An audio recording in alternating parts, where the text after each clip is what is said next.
Alright, good morning FDW. This video is going to continue our series on different kinds of forts and how you can go about attacking them. But first I'm going to talk about my day because I think that's important because mornings are important, and yeah, and you can let me know how yours went in the comments. I'd be glad to read about that. So to really talk about my day so far, you kind of have to go back to my yesterday. So yesterday I spent like, I don't know, an hour or two trimming hedges in my backyard. I can do that super well. I'm pretty good at it, except I'm not immune from making stupid mistakes.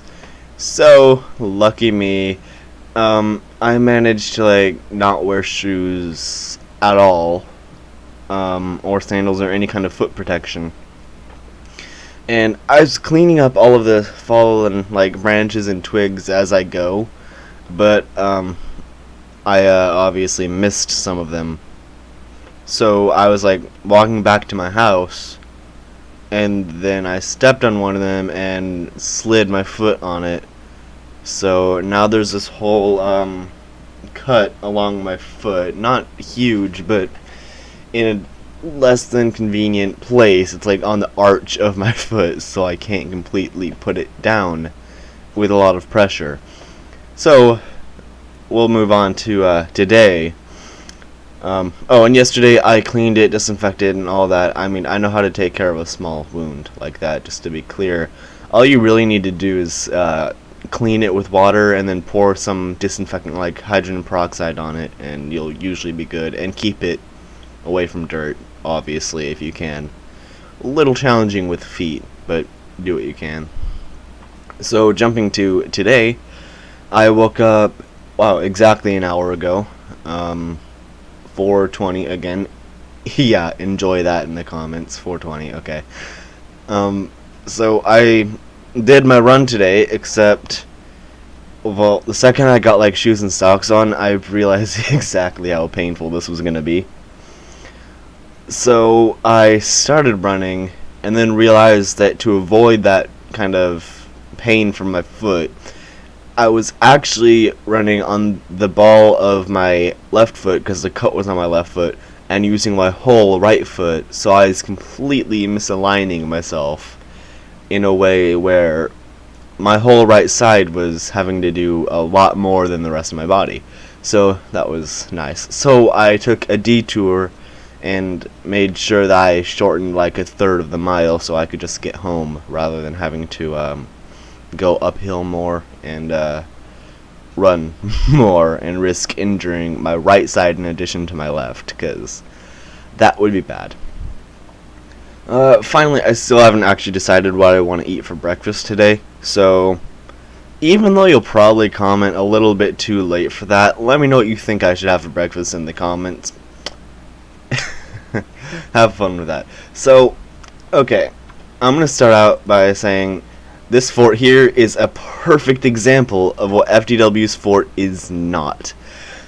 That doesn't mean it's bad, don't get me wrong. FDW has a really nice fort, but it's unusual compared to things like this. Things like this fort are much more mainstream. You'll see them more often. It's more usual in general. So I'm going to go ahead and show you this. This is the Silver Blade Empire. I didn't even know what their name was. This is their Fort Silverus. It's an interesting fort name. I mean, everything in their group is based on silver, which I don't know, I kind of like, but also it feels repetitive. I personally think it's pretty cool, but I also can see how it's completely repetitive and could annoy people. So they have a lot of downvotes here, but a decent number of upvotes. Those upvotes are probably from their people. But actually, I'm not going to upvote or downvote it. Did I just do something? Nice. I'm not going to upvote it or downvote it because really I don't think it's anything other than a mainstreamed fort. And then I also don't think it's unfair.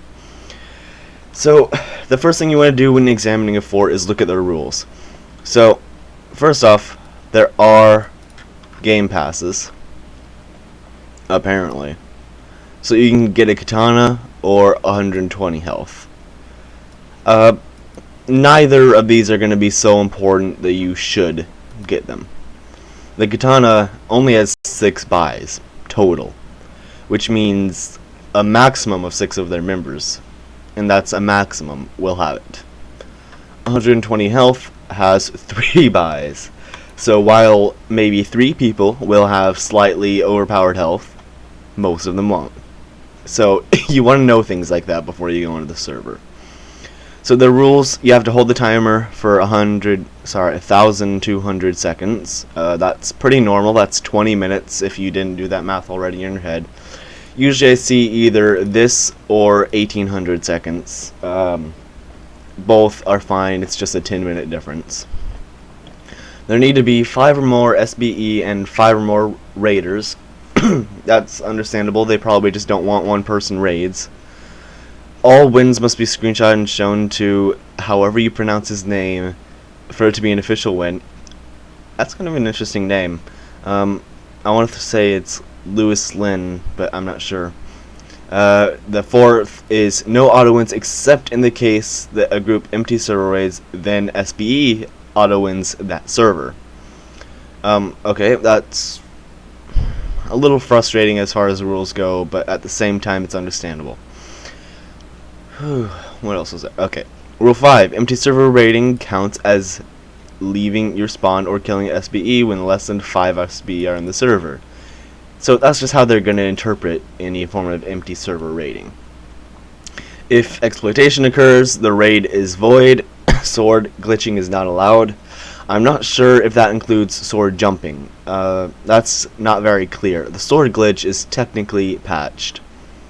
So they might want to clarify that, and if anyone from SVE is watching this later, which is great, I mean, by all means, watch this, update your defensive strategy based on this, go ahead. This is hopefully going to benefit everyone, because I think this base is a nice example. So, you might want to clarify that eventually. Rule 7, flaming is allowed, as long as it's kept to a minimum. Which I assume is either the holder of the game or the leader, more likely the leader, will decide what that minimum is. Okay, so FDW, if you're ever raiding, you don't flame at all. It's not your job. So don't do it. While sometimes flaming has a purpose, most of the time it's a waste of time when you could be focusing. Only high ranks are even supposed to talk out of team chat, just saying. So avoid flaming at all. You can talk about, you know, your feelings toward the base or the people in, like, I don't know, the Skype chat if you're in it, but don't flame. Okay, what else is there? Camping should be kept to a minimum, no spamming. Spawn killing is allowed, meaning they can technically go into our spawn. That's one of those things that, I don't know, it annoys me, but it's not a deal breaker as far as a fort goes. And you will be kicked for being woefully, painfully ignorant. Bannable offense if continues. I'm going to assume that means you don't know how to use a sword and don't know how to use the game. And I'll be explaining that, so even if you are woefully, painfully ignorant, hopefully you won't be for too long. So yeah, an 8-minute introduction. I hope you enjoy this so far. Now we get to actually click play.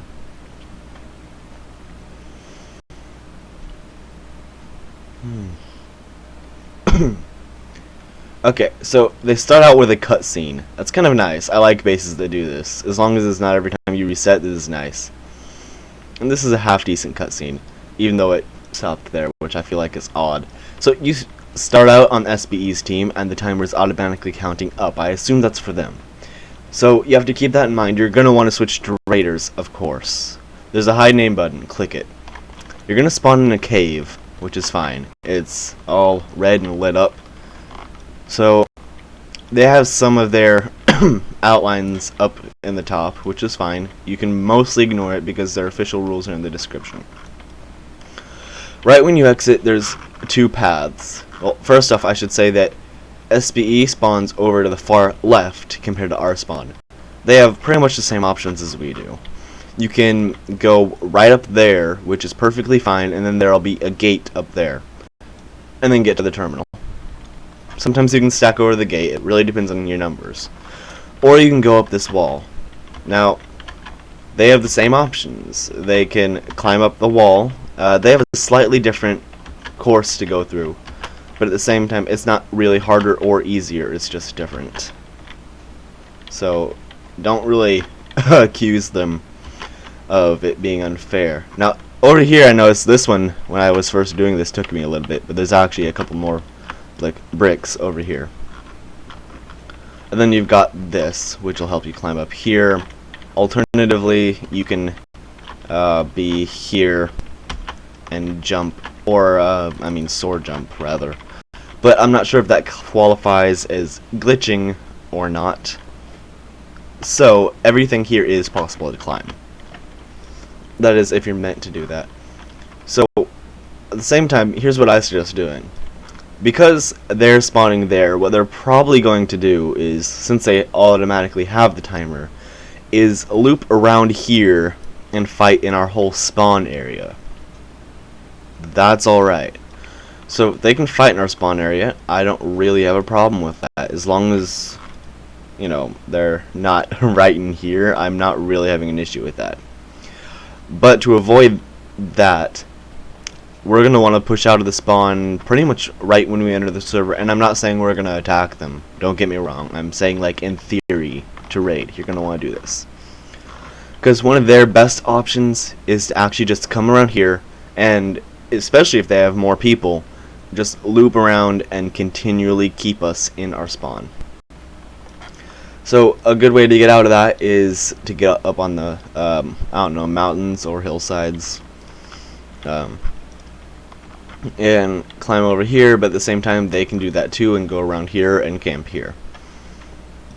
So really, the first thing you want to do in this kind of a raid, and this is, by the way, a single capture point in a race kind of formation. This basically means their spawns are right next to each other. There's a midfield, which is technically this area, and it sort of includes the spawns, and then the capture point. This also has a secondary area, which would be the the hills, the mountains. You're gonna want to treat those sort of like a midpoint. Even though they're really not quite as crucial. In gun bases, the hillsides are incredibly crucial. But this is a sword base. This just has a sword. Alternatively, 6 people will have a katana. Maybe slightly more, you know, depends. So, this is a sword base. You're not going to want to worry about that too much. And you're going to have to remember every time you respawn, hide your name. If you're, you know, having a uniform, then you're going to know who your team is. So I'm going to keep going around here and show you the gate.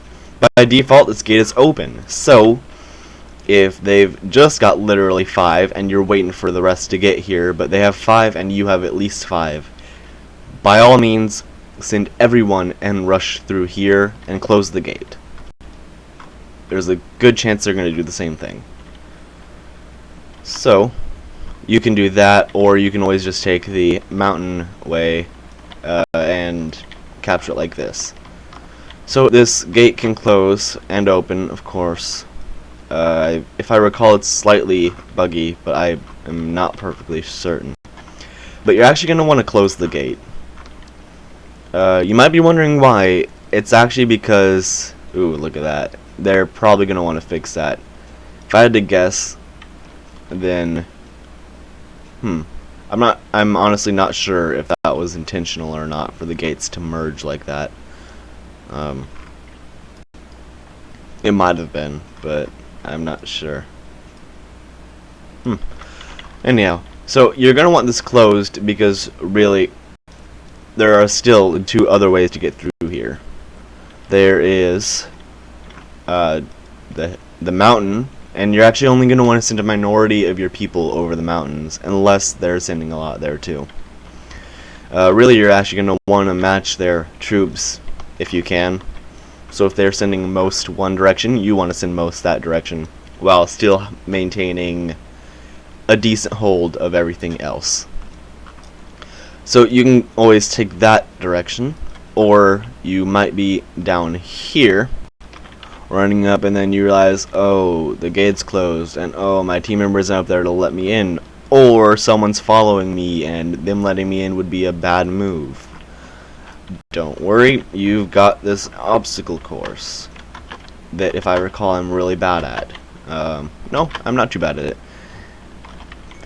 Also, you're going to want probably one person camping, or, okay, you're not supposed to camp excessively. So one person patrolling sort of around this area is a better way to put it. So if you have a gatekeeper, and you're going to want a gatekeeper, it may seem super annoying to be that one guy who has to stay by the gate, but please trust me, it's still an important job. You're going to want to do that.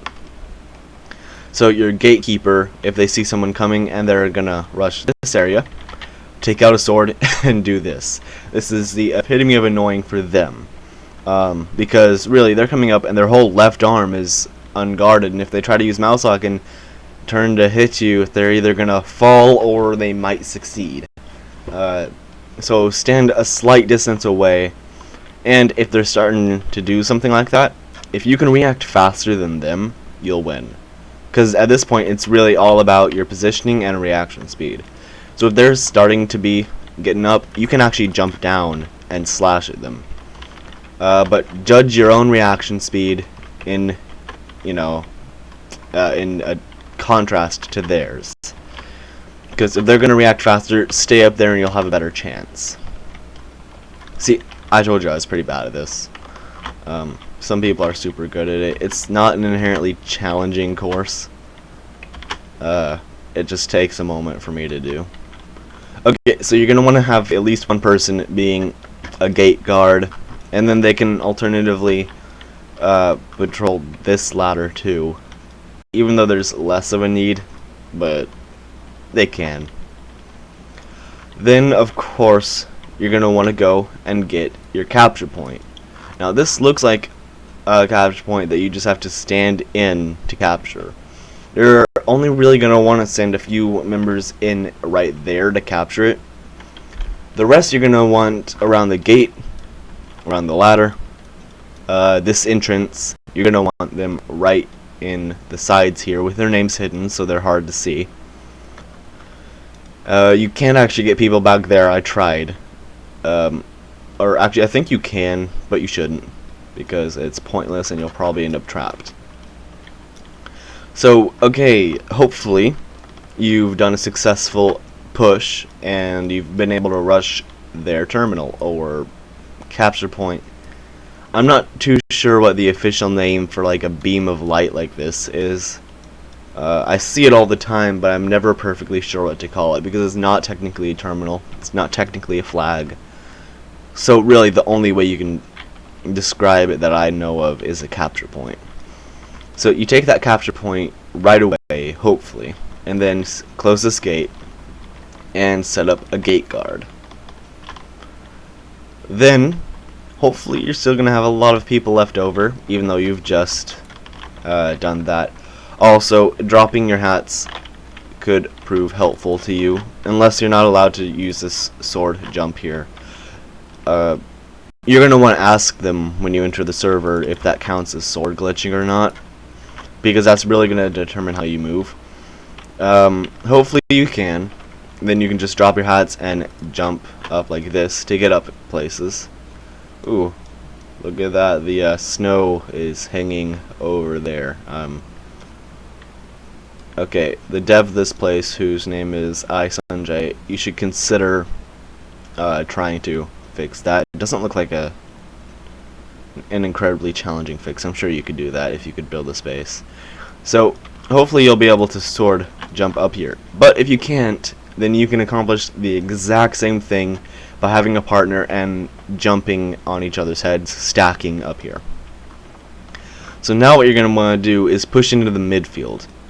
This means you want the bulk of your members who aren't on terminal, not terminal, capture point guard, or the gate guard of sorts. You're going to want them on either the mountains in this region here and here, assuming that they're going to rush into our spawn. But actually, the second you take the capture point, they're going to change objectives and actually start rushing the capture point. So you're going to want to meet them here. If you have people already on the capture point and already on the gate, leave them there. Use extra members to be here. And being an extra member, please don't take that the wrong way. It's really important, and I'm not kidding here. Because really, size matters in sword bases to an extent, and gun bases. Gun bases vary a lot, but in sword bases, I feel like the size of your army does matter. You're gonna want to outnumber your enemy so that you can flank them, as in surround them more effectively. So, with your brute force, as you might call it, you're gonna want to rush into this area. Anything closer than this rocky region here is a little bit iffy, because it could be considered, well, okay. There's a difference between spawn camping and spawn killing. Spawn killing is quite literally rushing into this area here and killing them. Even if you're allowed to do that, don't do that. It's not something I feel you need to do. Give them a chance to get out of their spawn area. So, camp in this area. Once you've gotten the terminal and all that, you're going to want to camp in here. And then you're going to want to send a few people up onto the rocks. Have them go around here. And again, depending on whether or not you're allowed to sword jump, you might need to stack and leave some people behind, and have the people left behind either go back or call more people over. Or you might be able to all go and just drop your hats and sword jump. You're going to want to send a few people around here to find their own little path up there. Now, their path isn't, to the best of my recollection, the exact same as ours.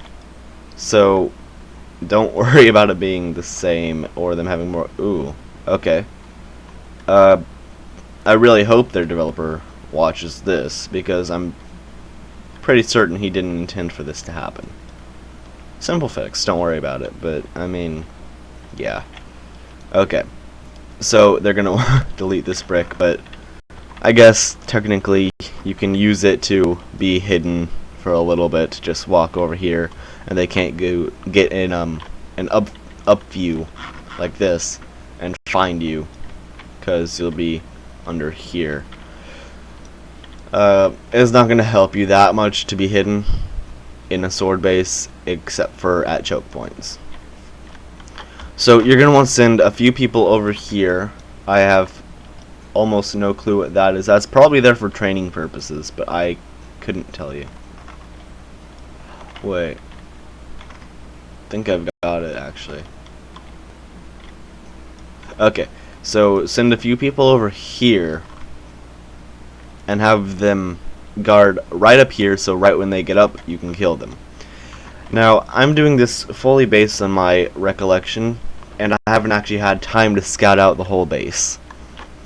So, I'm really going based on the knowledge that I would have right when I enter the base. So, once you get over here, that beam of light there might be a teleporter. I'm not too sure, but I'm gonna find out. So again, up here they are outlining their basic rules. You've got your team switch and your hide name. Remember to hide your name. Okay, so let's go ahead and touch this beam of light and see what happens.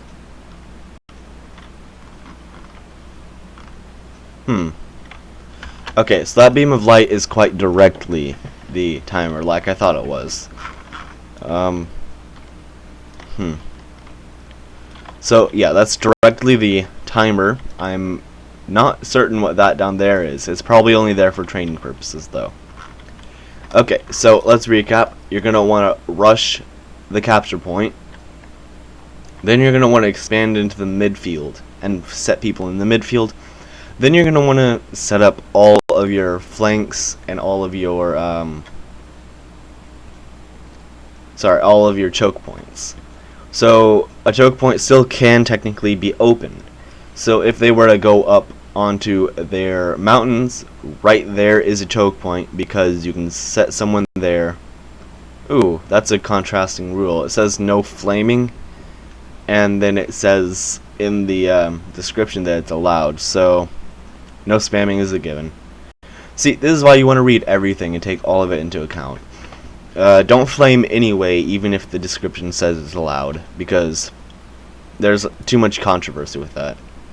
Their members have to wear the uniform. I'm assuming you're not allowed to wear their uniform, so yeah. Okay, so recap one more time. You're going to want to send some people up on the rocks, and some people just through here. Rush into the terminal, capture it, close this gate, set someone up to, actually set 2 or 3 people up on the gate. Have them guard the entrances to this area. And then set one person up here, maybe 2 right there, for example. I'm giving examples. Please don't exactly follow this. Be adaptable. And again, I'm going to say this. I'm not saying we're going to raid this base. We might in the future. I like this base, honestly. It looks pretty good in terms of being fair, and even though they have game passes, those game passes aren't necessarily making it a pay-to-win fort. So, once you've set up everything here, expand onto the mountains, rocks, and make sure that they can't get up here. Definitely use enough people to make sure that they can't do that. And then, of course, you should be in their midfield, and eventually you're going to want to make it so that they can barely get out of their spawn. Move around a bit, don't just camp. Let them somewhat out sometimes, let them get somewhat far sometimes. Let me see. Okay, I don't think I sent him a trade, whatever. So, definitely be adaptable. Also, for the developer of this place doesn't have any snow, but it does have some green, which is unusual. Also, if this is being a winter theme, you're going to actually want to coat some of the trees in snow too. I'm not sure what this is about. You're going to want to check on that. And the fact that this doesn't have snow, but all of this does, is a little bit unusual. So, you're probably going to want to check some of that out as a developer. Any flaws in this base, I feel like, are easy fixes. Definitely not game breakers or game changers. They're just simple little things about a fort. Now, everything I told you, it sounds like well, obviously I've been talking for a long time, but keep in mind I did an 8-minute introduction, so really we've only been in this base itself for about 20 minutes. So, you might be thinking, okay, 20 minutes, seriously? Why would I want to take the time to actually think of a strategy for 20 minutes? I actually thought of this pretty much all in 1 minute. I'm just taking a very long time to explain it. Optimally, you'll have seen the fort that you're going to raid beforehand, but in most circumstances, most reasonable, realistic ones, you're not going to have that advantage. So, okay, I just noticed that this area here, this rock, doesn't have snow completely coating it either. Just another note for the developer. So, most of the time, you're not going to have the time to scout a base beforehand. Sometimes, I'll give you a complete strategy to raid a base. Like, if we're in a war, then I will scout their base and give you a complete, in-depth strategy to attack them. But at the same time, I might also just give you a basic strategy like this. And this is in no way in-depth. I'm giving you estimates of how many members you should put where, and in what order you should get things. But, like most single capture bases, this place has 3 main sections. It's got, okay, 4 if you're including the spawns, but 3 would be not including the spawn. You've got your midfield, which in this area it actually gets very close to the spawn.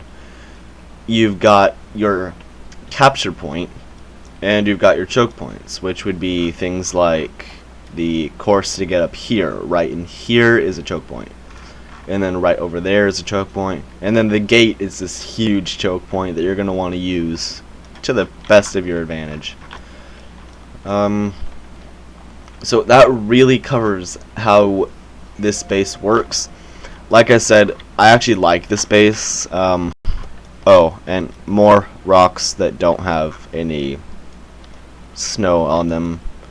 I have no clue whether or not the developer is going to see this. Oh, I see. Okay, so this area here can technically drop down into our spawn. It's interesting. Okay, so when you spawn, make sure you don't linger in the spawn, because they said that spawn killing is allowed in the description. You have to assume that they're going to try to spawn kill. Get out of it as soon as possible. If you're AFK, for example, don't stay in the spawn. Find a place like that snow and stay under that. But do not stay in the spawn. Even here, with your name hidden, is safer than staying in the spawn, believe it or not. Because they are allowed to spawn kill. So you're going to want to hide yourself when you're going away for any amount of time, rather than stay in the spawn, because that's not actually hidden. But yeah, so most of what I said here you can probably figure out in a minute or less. You just have to identify where you're spawning, and then where the 3 points are, and then their rules matter. You have to follow their rules, even if you don't agree with some of them. Like, I don't agree with the whole flaming rule, and really it's kind of controversial, because in game it says one thing and in the description it says another. I feel like spamming is undisputable. It's just annoying, and don't do it at all. So you have to meet their expectations, but you also of course have to meet the expectations of being in your respective group. For example, FDW's is you don't talk to the raiders. And you don't talk out of team chat. Only high ranks do that. That just keeps it clean, keeps it organized, and it keeps it professional. So, yeah. Also, I'll just show you real fast what it's like for me to try to get out of the spawn area, or sorry, the midfield on the right. Also, the way I refer to bases is relative to the spawn. So if you're to zoom out from the direction you spawn, like when you're facing it, that's how I think of left and right. Sometimes you might think of it in reverse, because this is technically the right if I'm swinging my camera around. I think of it based on where you spawn, usually, so just for future reference. So this is interesting, because there's bursts of green here and there, but at the same time it's snowy. Anyhow, this base is an example of a moderately fair base where the raiders are really going to only have their... Sorry, not the raiders. The defenders are really going to only have the advantage in maybe the game passes. Even then, if you have numbers on them, the advantage is completely void. It's not going to help you at all. Or it won't help them. It won't affect you. This group gets... Let's see, I think I looked at one of their servers once. They get a decent amount to trainings. So you're going to have to assume that unless you get, I don't know, more than 15, 20, 25 into the server, that they're going to have more than you. So, of course, the more information you have beforehand, the better. But what I've shown you so far is exactly how you're going to want to go about attacking this, unless they have a lot more than you. If they have a lot more than you, you're going to want to focus your efforts less on the midfield, because the fact is they'll be able to rush through that, and more on the choke points, meaning you're going to want much more people up on the obstacle courses and the ladders and the gate.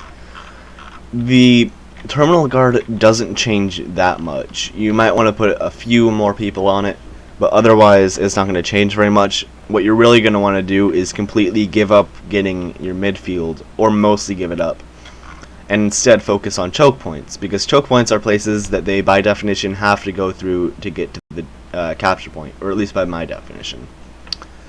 So the only difference, if they have a lot more than you, is where you're positioning your midfielders. Instead of positioning them on midfield, you're actually going to position them in choke points and a few scattered throughout the rocks. So that's how you'll beat it under both ideal and not so ideal circumstances. Hopefully this is going to help you guys in your base analysis skills, because that's something I want to build in every FDW member.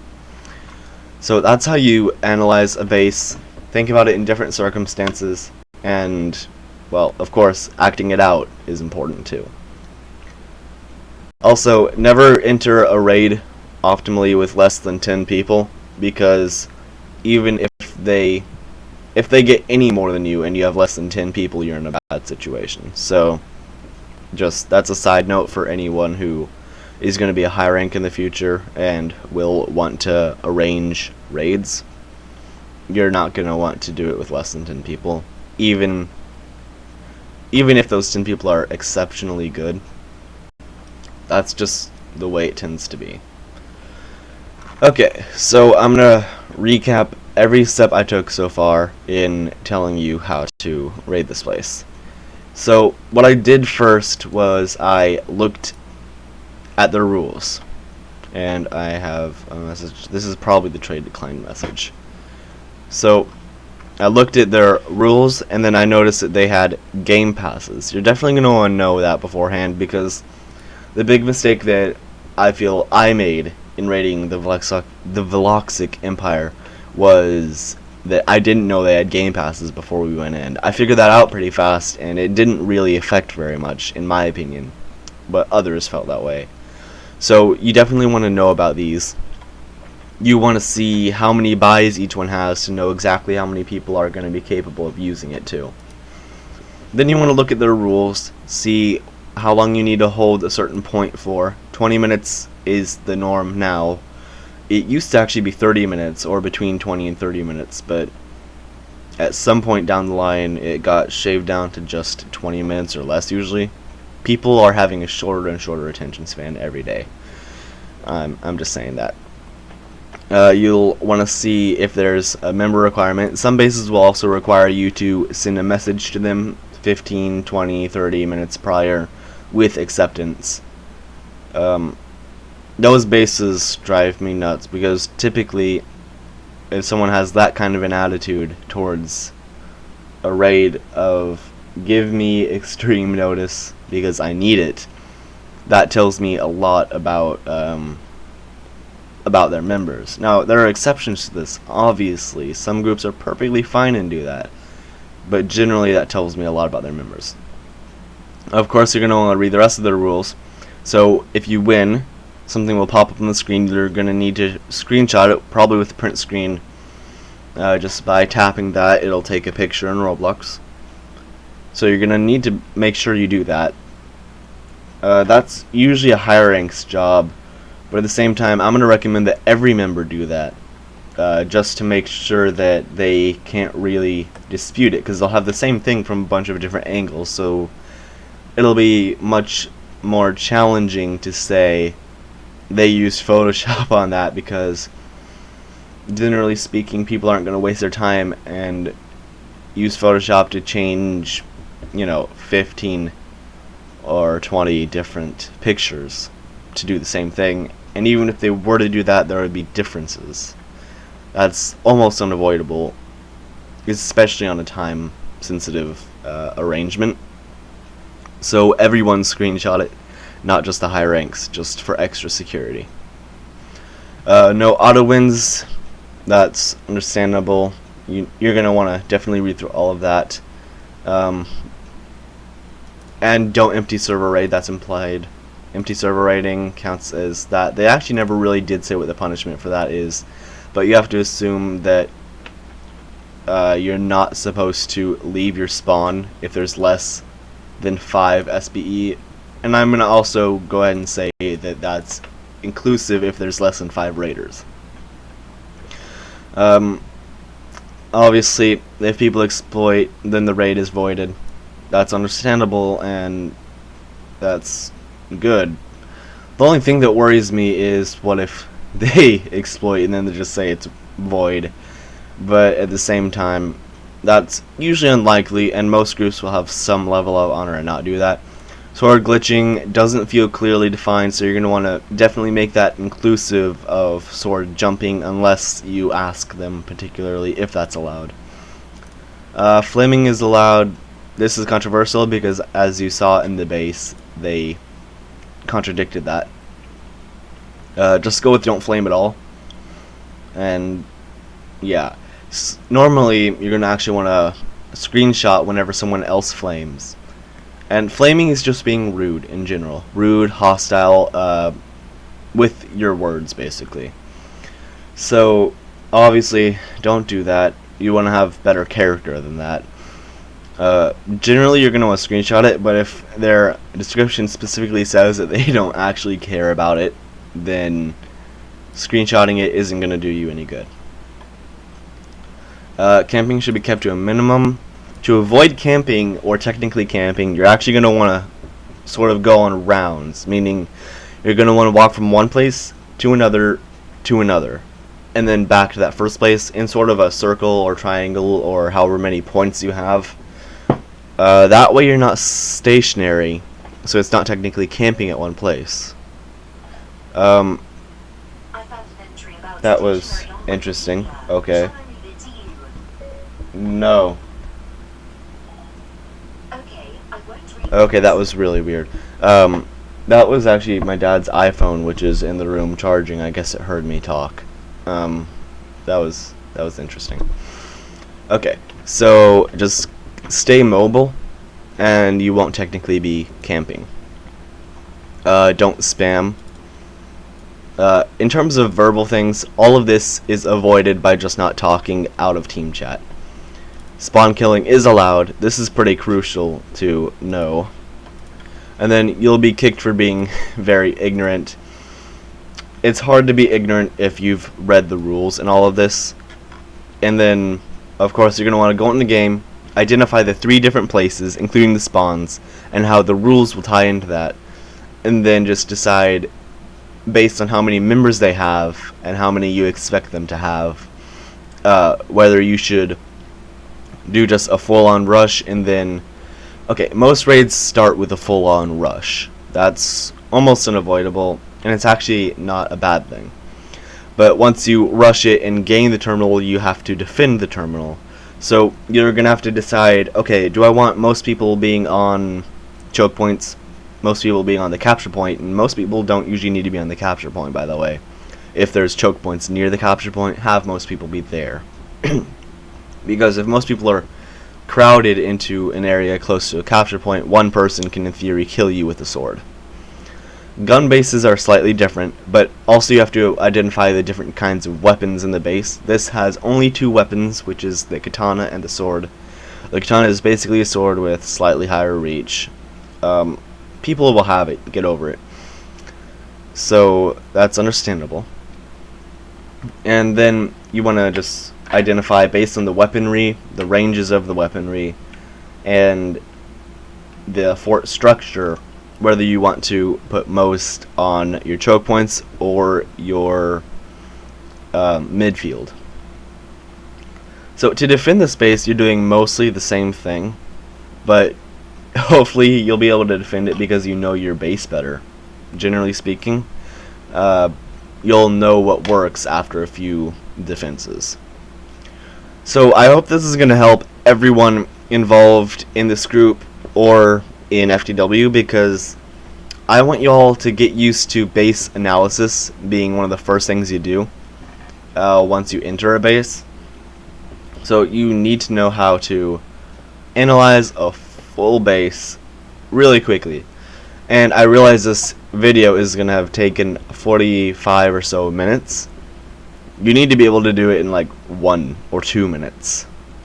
Maybe 5 minutes if you're playing it slow, but generally after 5 minutes of an active raid, they'll have already done the rush, and you'll have lost that advantage. So I'll probably cover the same fort again with what to do if they're already rushing it before you can get to it later. But because this video is so long, I'm going to leave it here. Let me know if you see any other ways that you might want to raid this base. For example, in the comments. Feel free to leave a like, feel free to subscribe. We're still probably working on the FDW Twitter channel soon. I'm not sure if channel is the right way to put it. So yeah, enjoy the rest of your day, and hopefully this will help you all out a good bit. And I'm not actually doing this out of hostility for SBE in any way. Hopefully this is going to help them too, because maybe if they see how people might raid it, they'll think about how to defend it too, and maybe they'll also be able to fix small issues like the snow issues. Alright, have a good rest of your day to everyone watching. Thank you.